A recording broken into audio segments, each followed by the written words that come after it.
you'll see on your screen, real estate crash weighs on China's economic growth. We've been talking about Vanke in Hong Kong for the last 3 months, talking about this very thing.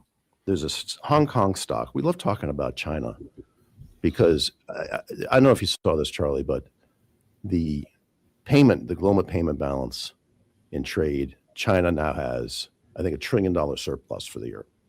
$1 trillion. Whoa. Right.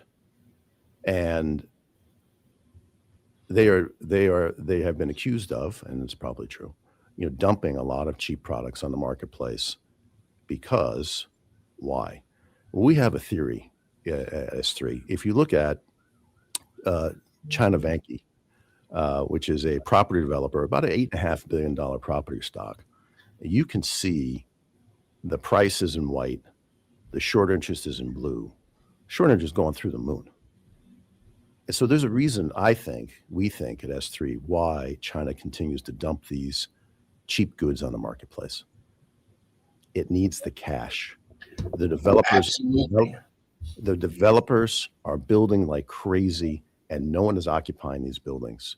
And we were trying to find data about how many buildings have been built and what's the occupancy rate. Is almost impossible. We can't find it, but we'll still look. If you overlay the short interest in the development and property sector versus trade balances, it gives you an answer of what China is thinking. The property sector is really bad, but they keep building because it's the only way to keep people employed and keep them. By the way, that's a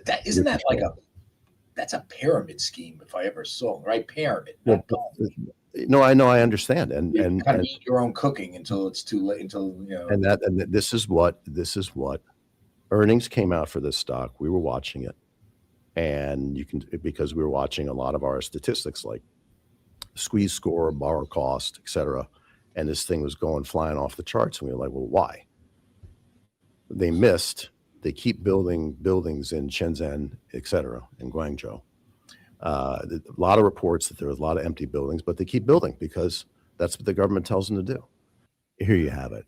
And so the New York Times, thank you, New York Times, for acknowledging that our data is very powerful and front news worthy.